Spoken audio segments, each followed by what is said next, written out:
मैं उनसे रिक्वेस्ट करूंगा और सब आप लोगों से भी रिक्वेस्ट करूंगा कि उनका ज़ोरदार स्वागत करें, हिम्मत हौसला अफजाई करें। जनाब माजी हुसैन साहब।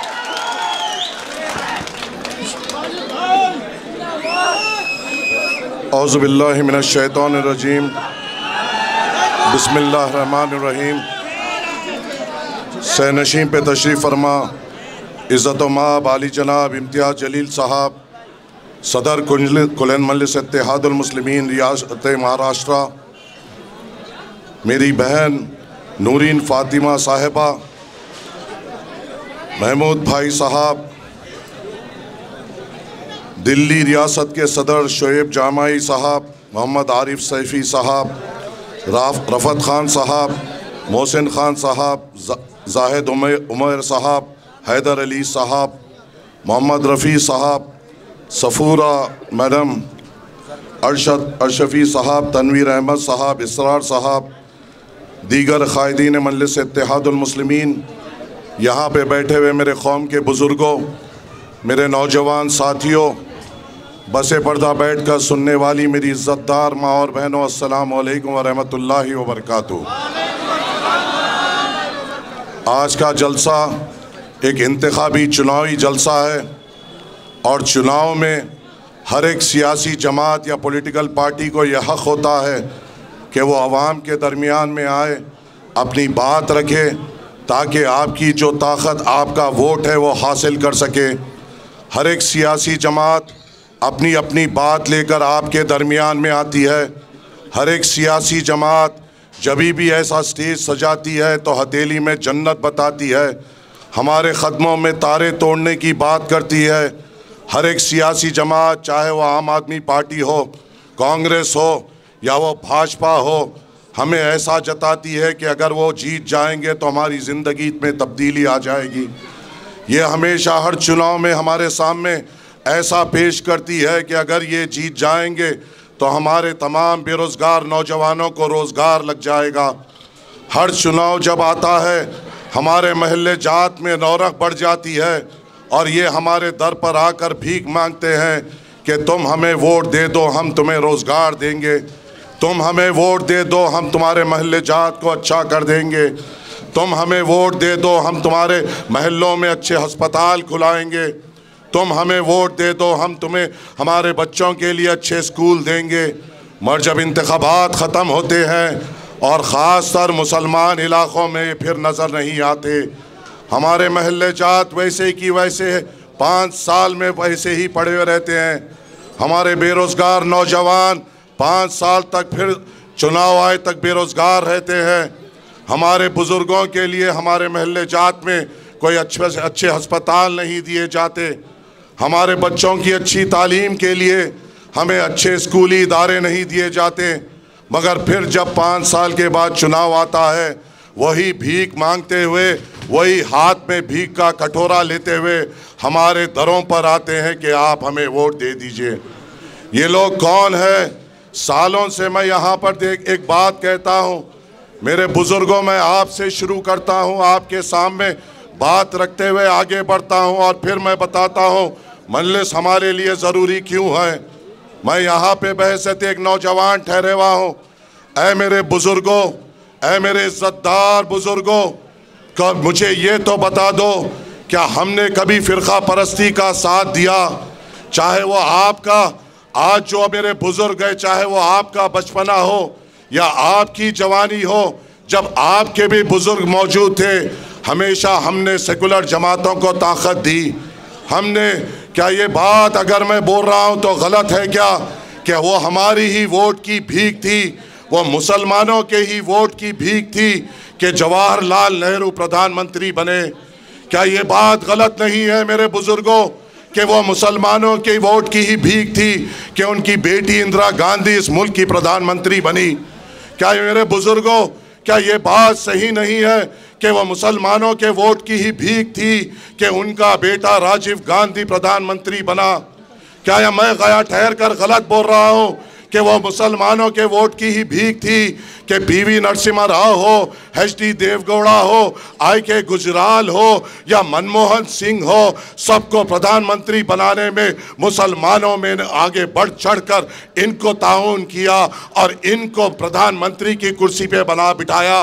मुसलमानों ने अपने वोटों की भीख से कई मुख्यमंत्री बनाए। आज का भी जो मुख्यमंत्री बने बैठे हुआ है वो मुसलमानों की भीख की देन है कि वो आज दिल्ली रियासत का मुख्यमंत्री बने हुआ है। क्या मैं गलत कह रहा हूं? तो मेरा सवाल मेरे बुजुर्गों आपसे ये है कि आपकी वोटों के भीख से जवाहरलाल नेहरू से लेकर अब तक तमाम सेकुलर जमातों के प्रधानमंत्री बने। आपके वोटों की भीख से कई सेकुलर नानिहाद सेकुलर जमातों के मुख्यमंत्री बने। उनकी जिंदगी तब्दील हो गई, उनके बच्चों का मुस्तकबिल बदल गया। हमारे महल्ले जात क्यों नहीं बदले? हमारे महल्ले जात वहीं के वहीं क्यों रहे? हमारे वोटों से इनकी पार्टी मुस्तकबिल के आगे बढ़ते गई और हमें हमेशा फरका परस्ती का सामना करना पड़ा, फिसाद का सामना हमको करना पड़ा। यतीम किसी के बच्चे हुए तो हमारे हुए, बेवा किसी की बहन हुई तो हमारी हुई, घर किसका उजड़ा तो हमारा उजड़ा, बेरोजगारी किसका मुकद्दर बनी? हमारा बनी। महल्ले जात जिसके महल्लों में धूल उड़ती है वो हमारी उड़ती है। सबसे ज्यादा जेल में कौन है? हम है। सबसे ज्यादा जिसकी इबादत गांव पे हमला होता है कौन है? वो हम है। वो सबसे ज्यादा कौन है जिसके दाढ़ी को पकड़ के मारा जाता है? वो हम है। वो सबसे ज्यादा कौन है जिसकी टोपी को हाथ से मारकर गिराकर उसको लहूलुहान किया जाता है? वो हम है। हर तरफ जुल्म हम पर होता है और जब वोट मांगने आते हैं ये सेकुलर जमातें हमें बीजेपी का खौफ बताते हुए ये कहते हैं कि तुम फिक्र मत करो, बीजेपी का मुकाबला हम करेंगे, तुम्हारी हिफाजत हम करेंगे। क्या इन्होंने कभी हमारी हिफाजत की? ये सवाल आपके सामने रखता हूं। मैं सिर्फ यहां पर आपके सामने हकीकत रखने आया हूं। ना मेरे तल्फाज पे थाली मारने की जरूरत है, ना मेरे अल्फाज पे कोई नारे देने की जरूरत है। अपने दिलों में टटोल लो कि आजादी से लेकर अब तक हमने किसको जिताया और जो जीते और जिसने उनको वोट दिया क्या उसने हमेशा हार का सामना नहीं करना पड़ा? हारे तो हम हैं। बेरोजगारी हमारा मुकद्दर है। अच्छे स्कूल हमारे महल्ले जात में नहीं है। अच्छे अस्पताल हमारे बुजुर्गों के लिए हमारे महल्ले जात में नहीं है। और जब इंतखाबात आता है ये नानिहाद सेकुलर जमातें ये जानते हैं। कान खोलकर सुन लो ऐ मेरे गयूर मुसलमानों, तुम्हारी हैसियत इन नानिहाद सेकुलर जमातों के सामने क्या है? इनकी ये जानते हैं कि तुम्हें रोजगार ना दो चलेगा, तुम्हें तुम्हारे महल्ले जात में तरक्की ना दो चलेगा, तुम्हारे इलाकों में मदर अस्पतालों की जरूरत नहीं है, तुम्हारे बुजुर्ग अगर तड़प तड़प कर गरीब मरता है तो मरने दो।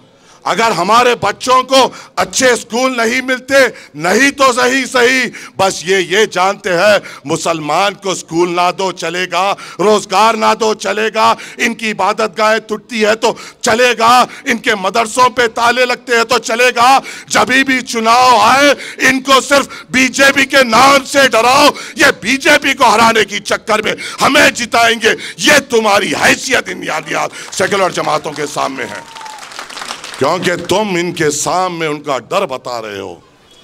ऐ मेरी इज्जतदार माओ, मैं देख रहा हूं आप एक कसीर तादाद में यहाँ पे मौजूद है।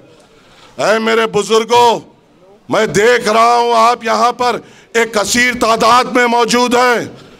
मैं जहां से आया हूं मेरी तालीम यह है दुनिया में जब तक रहो, सांस जब तक लियो, अगर डरो तो सिर्फ अल्लाह से डरो।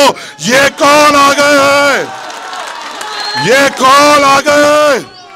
ये कौन आ गए हैं जो मुसलमानों को आरएसएस, विश्व हिंदू परिषद और बीजेपी से डरा रहे हैं? क्या तुम इनसे डरोगे? क्या तुम इनसे डरोगे? क्या तुम इससे डरोगे? क्या हम छाता अपना चौड़ा कर कर इनसे मुकाबला करेंगे?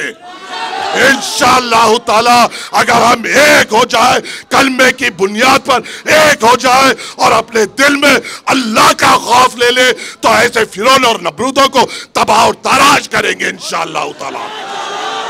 ये हमारी तारीख है, ये हमारी तारीख है।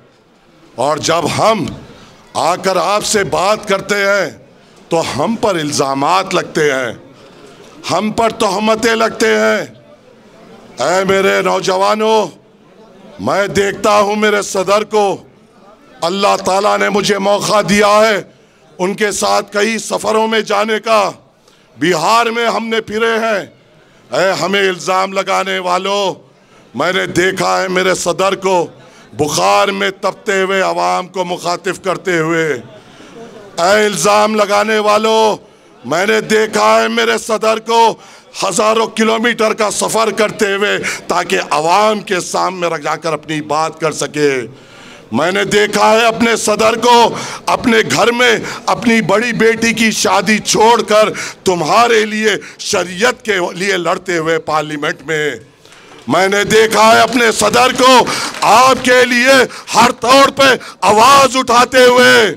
मैंने देखा है मेरे सदर को अखलाक के, जिसके घर में उनकी उसकी बीवी को ये बेवा कर दिया गया, उनके बच्चों को यतीम कर दिया गया, उनके आंसू पोंछते हुए। मैंने देखा है मेरे सदर को नजीब के लिए आवाज़ उठाते हुए। मैंने देखा है मेरे सदर को जो हाफिज जुनैद, जो एक हाफिज कुरान था, यूपी से दिल्ली रमज़ान की ईद की खरीदारी करने आया था, जब वापस जा रहा था उसके छाते को खंजरों से मार मार कर छन्नी कर दिया गया, उसके माँ के कोख को उजाड़ दी गई, उसके बाप के कांधे पे दुनिया का सबसे बड़ा बोझ डाल दिया गया। मैंने देखा है मेरे सदर को उसकी आवाज़ बुलंद करते हुए।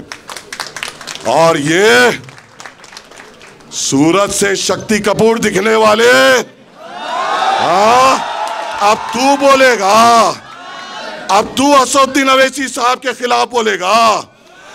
वक्फ बोर्ड के जमीनों पे जीने वाले शक्ति कपूर, अरे बट्टेबाज, चोर, हमारी औकाफी जायदादों पे अपने घर को, अपनी औलाद की परवरिश करने वाले हमका बोलेगा। तेरी हैसियत, तेरी औकात मेरे सदर के जूती बराबर नहीं है, तो हमें बोलेगा। मैं यहाँ पर ठहर कर ये कह सकता हूँ, मेरा सदर मर्द मुजाहिद है, मेरा सदर अपनी कौम पे मरना जानता है, मेरा सदर आपके ऊपर निछावर करना जानता है। तो क्या तू अपने स्टेज पे ठहरते हुए कह सकता है कि तेरा सदर मुसलमानों पे मर सकता है? कहेगा? कहेगा? है तेरे में हिम्मत बोलने की? तेरे सदर ने ये कहा था कि राम मंदिर बना, मेरे दिल को सुकून हुआ, ये तेरा सदर है। मेरे सदर ने कहा था या बाबरी मस्जिद जहां थी वही रहेगी सूबे क़यामत तक। तेरे सदर ने यह भी कहा था कि मैं यहां से हिंदुओं को पैसे दूंगा राम मंदिर जाने के लिए। तेरे सदर ने हमारी तबलीगी जमात पर इल्जाम लगाया था। तेरे सदर ने कोविड के दौरान जब वहां पर नंबरात लिखे जा रहे थे तो ये लिख रहा था कि मरकज की वजह से इतने कोविड पेशेंट और आम आदमी में इतने कोविड पेशेंट। अरे तू उस अरविंद केजरीवाल का जरखेज गुलाम है जो हमारे दिल में अपने आप के लिए नफरत रखता है, और तू हमसे बात करेगा। बात तो ऐसा कर रहा था, ऐसा अपने आप को समझ रहा है कि ओखला का हीरो है। आईने में जाके गौर से देख, तेरी सूरत शक्ति कपूर जैसी है। अब शक्ति कपूर, अब मुझे ये फैसला बताओ, ऐ ओखला के लोगों या नूरानी सूरत वाले, शफीउर रहमान तुम्हारा एमएलए होगा या शक्ति कपूर तुम्हारा एमएलए होगा? कौन होगा?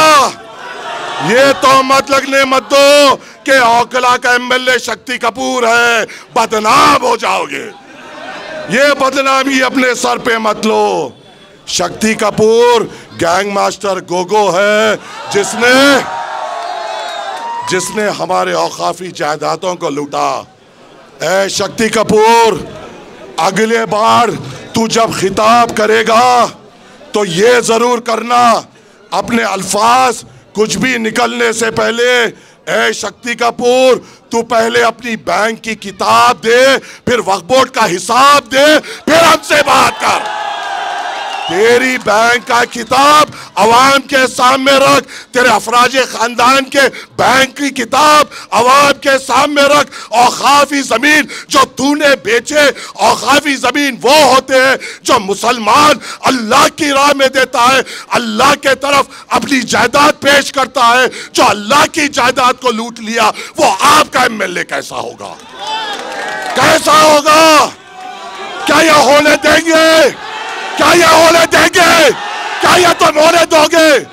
याद रखो, हैदराबाद हिंदुस्तान का एक एक मुसलमान ओखला के तरफ देखेगा कि तुमसे यहां से कौन जीतेगा, या एक वो जीतेगा जिसने कौम के लिए जेल की सोबतें बर्दाश्त की, या वो जीतेगा जिसने अल्लाह की जायदादें लूटी। ये आपके तरफ नजर है, ये आपके तरफ नजर है। हम पर इल्जाम, हम पर तोहमत। अरे यहां पे मेरी बहन बैठी हुई है, क्या तुम्हें मेरी बहन के आंसू दिखाई नहीं देते? क्या मेरी बहन के बच्चों के तड़प तुम्हें दिखाई नहीं देती? 5 साल से जेल की सोबत बर्दाश्त कर रहा है मेरा मर्द मुजाहिद। 5 साल से अपने हाथों से अपने बच्चों को ठीक तरीके से गले नहीं लगा पाया। 5 साल से अपने शरीके हयात के साथ बैठकर अच्छी बात नहीं कर पाया।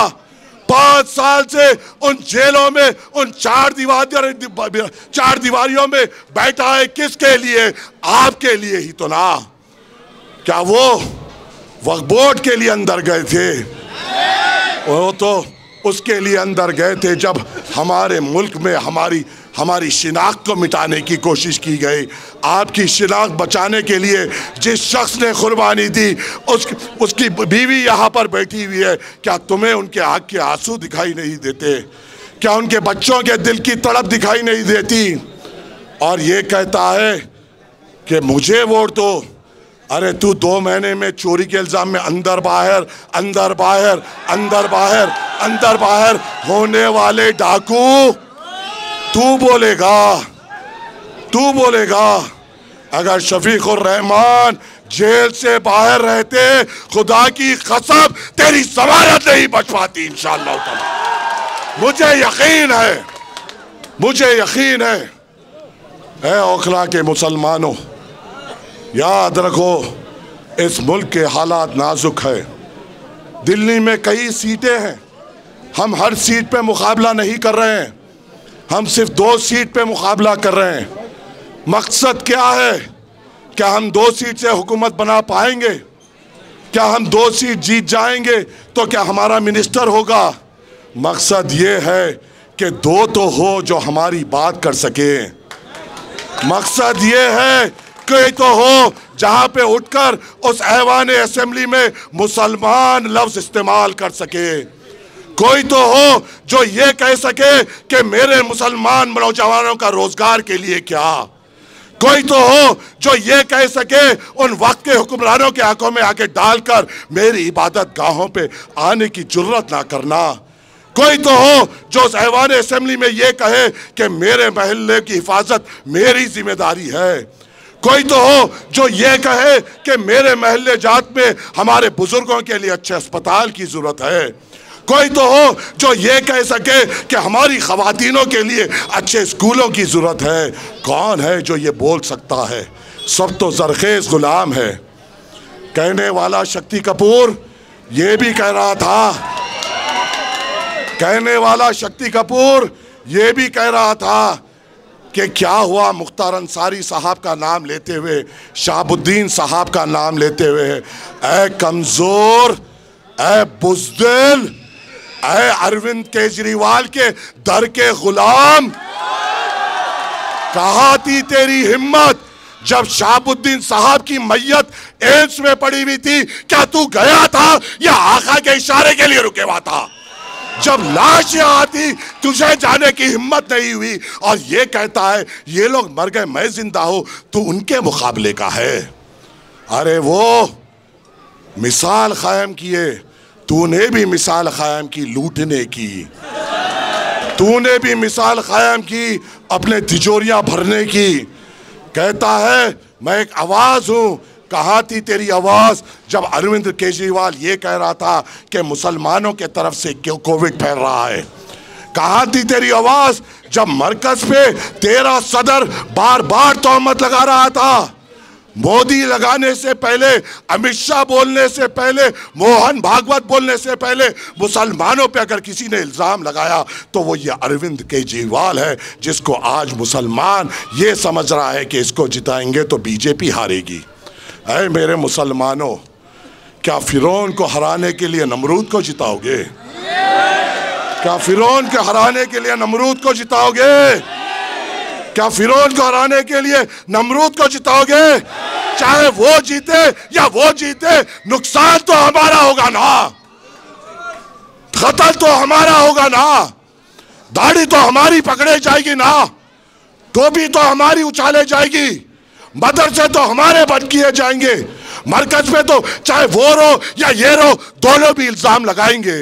जब ये इल्जाम लगाएंगे तो उस ऐवान असेंबली में दो तो शेर हो जो इनके गिरेबानों को पकड़कर ये कहे मेरे मुसलमान नहीं, मेरे मुसलमान के तरफ कोई आंख नहीं, मेरे महल्ले जात के तरफ कोई उंगली नहीं, मेरे महल्ले जात के तरफ कोई कदम नहीं। अगर उंगली उठेगी उंगली तोड़ दी जाएगी, टांग उठेगी टांग तोड़ दी जाएगी, आंख उठेगी तो नजर भी ना अंधी कर दी जाएगी। ये बोलने वालों की तो जरूरत है ना, है ना?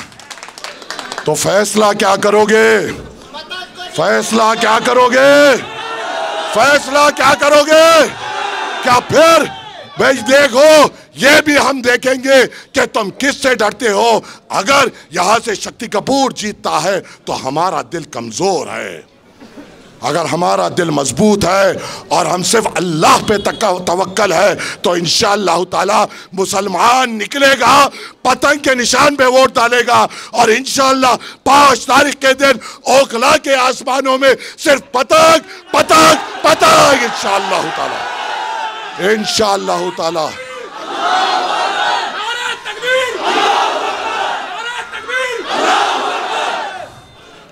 असदुद्दीन अवैसी साहब का पैगाम लेकर आया हूं, असदुद्दीन अवैसी साहब का झंडा लेकर आया हूं, असदुद्दीन अवैसी साहब का चेहरा लेकर आया हूं, उस आदमी की आवाज़ बुलंद करने की दरख्वास्त करने आया हूं जिसने उस ऐवान पार्लियामेंट में ठहर कर CA NRC का बिल फाड़ा था। बताओ है मेरे गयूर मुसलमानों, दादरी पर कौन बोले?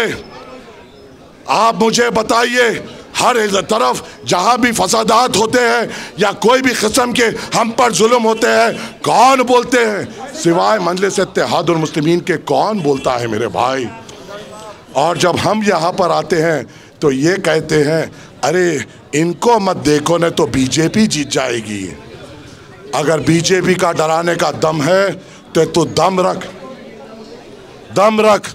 और मजलिस इत्तेहादुल मुस्लिमीन आपकी अपनी जमात है, आपकी अपनी ताकत है और इसको ताकतवर करना, मजलिस इत्तेहादुल मुस्लिमीन को मजबूत करना आपकी जिम्मेदारी है। उम्मीद ये करता हूँ कि आप मजलिस इत्तेहादुल मुस्लिमीन को कामयाब करेंगे। कल 3 बजे इम्तियाज़ जलील साहब का हुक्म हुआ कि सदर साहब ने कहा कि आप यहाँ पर रहना, आया हूँ आपके दरमियान में बात करने के लिए और इस उम्मीद से जा रहा हूँ कि आप मजलिस इत्तेहादुल मुस्लिमीन को मजबूत करेंगे, आप बैरिस्टर असदुद्दीन अवैसी साहब के हाथ मजबूत करेंगे, आप यहाँ पे शफीकुर रहमान साहब को अपना विधायक बनाएंगे, बनाएंगे ना, बनाएंगे ना, तो ऐद करो और नारा दो, नारे तकबीर, नारे तकबीर, नारे तकबीर। मजलिस इत्तेहादुल मुस्लिमीन, मजलिस इत्तेहादुल मुस्लिमीन, मजलिस इत्तेहादुल मुस्लिमीन। शफीकुर रहमान, शफीकुर रहमान, शफीकुर रहमान। इंशाअल्लाह 5 तारीख के दिन आसमानों में पतंग पतंग पतंग। बहुत खूब।